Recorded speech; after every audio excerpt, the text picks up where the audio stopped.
greatest value lies in the natural world.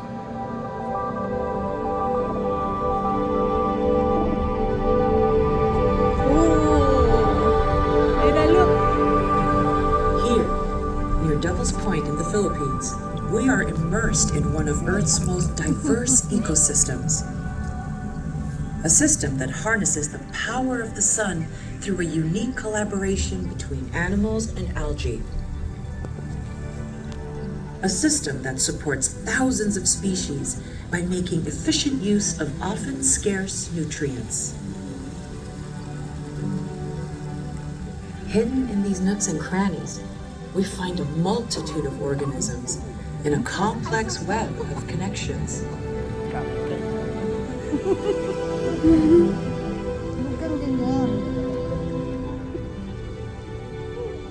A moray eel gets a little help from its friends, a dental exam from cleaner shrimp and cleaner wrasse fish. They eat small parasites that can make the eel sick. A win-win mutualistic relationship. Not all interactions turn out so well. A crown of thorn starfish devours coral, leaving bare white skeletons in its wake. A tiny trapezia crab successfully defends its coral home from the much bigger creature.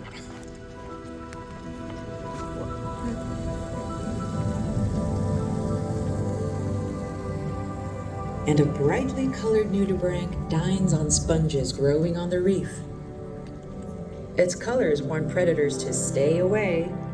Chemicals ingested by the nudibranch make it poisonous. We observe these species and many more, but what we can't see are all the relationships that link them to one another. Most importantly, they take part in a food web, overlapping connections of producers and consumers, predators and prey.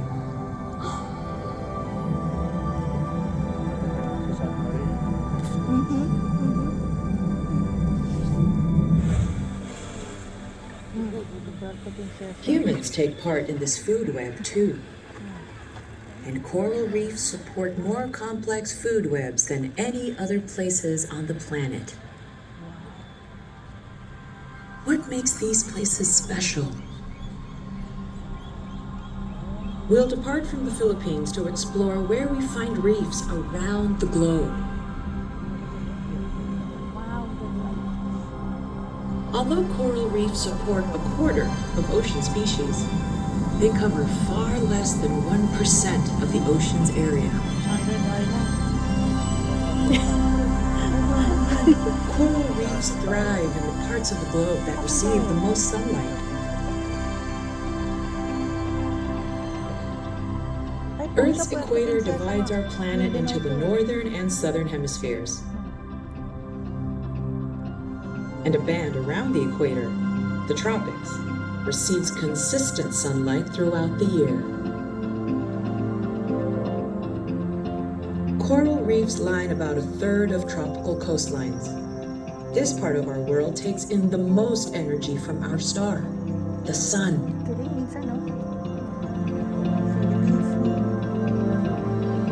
That energy fuels coral reef food webs and supports the remarkable diversity of reef ecosystems.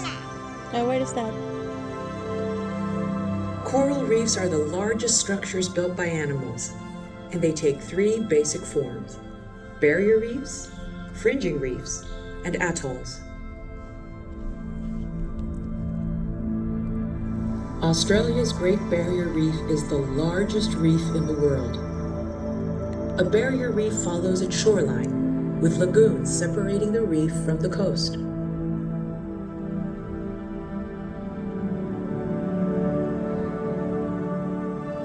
Here in Curacao, just off the coast of South America, we see a fringing reef, which grows directly from the shoreline, forming a border along the coast.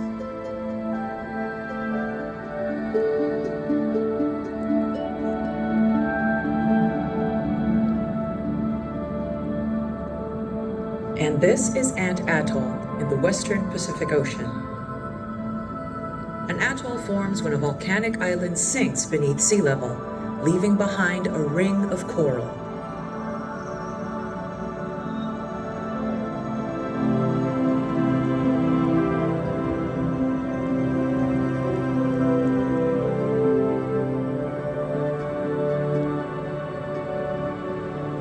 All these reefs are built by animals that harness the power of the sun to make rock from water.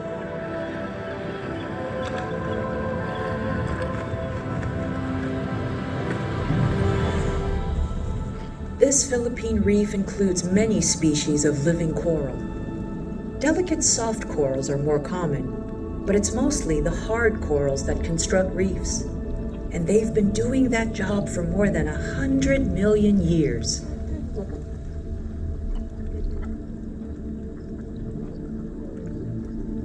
To understand how corals build reefs, we need to see how they live.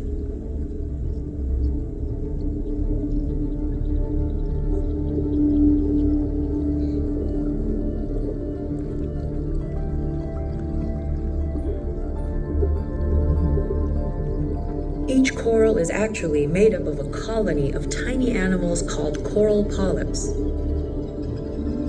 And like all animals, they eat.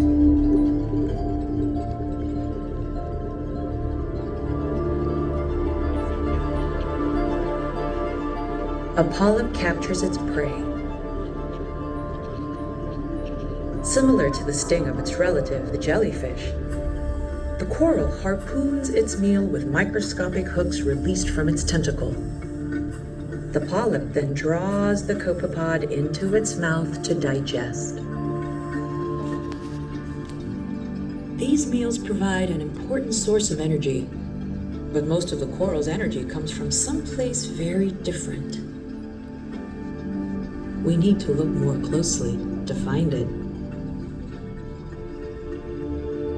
The inner layers of the polyp's tissue provide a home to algae called zooxanthellae. These algae give the coral its color. And more importantly, they harness light from the sun through a process called photosynthesis. The algae that live inside the coral convert sunlight into energy-rich sugars and amino acids. Corals absorb up to 90% of that fuel. In exchange, the algae depend on waste from the polyps as a source of nutrients. This efficient recycling allows corals to thrive in tropical waters, where intense competition can make nutrients hard to come by.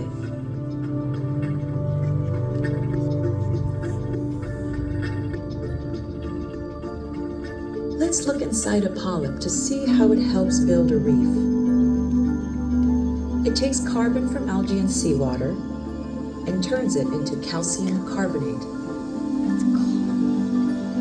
When you breathe, you exhale carbon dioxide. All animals do, including corals.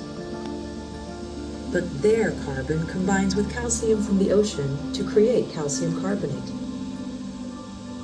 Corals use this chalky compound to build their skeletons. Hard coral polyps push away from the surface on which they reside, then fill the gaps with calcium carbonate.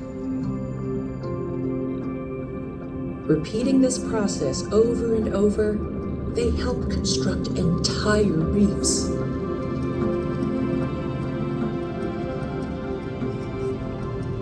Corals can build a reef at a rate of several centimeters per year.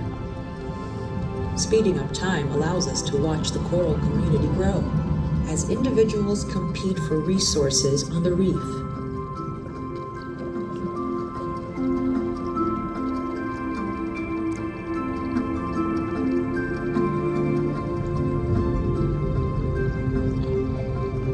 This slow, steady process can go on for a long time.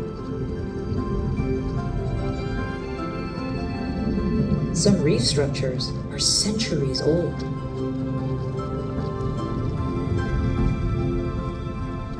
Ocean currents and other factors can change the coral's shape. The same species can look quite different depending on something as simple as how fast the surrounding water is moving.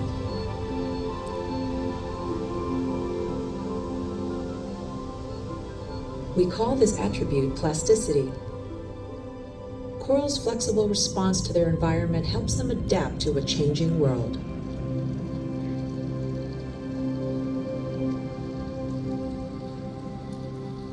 And while we are most familiar with the colorful, shallow reefs we have visited so far, we know that reefs extend far below these sunny realms. Explorers from the California Academy of Sciences study these deep reefs in a region nicknamed the Twilight Zone.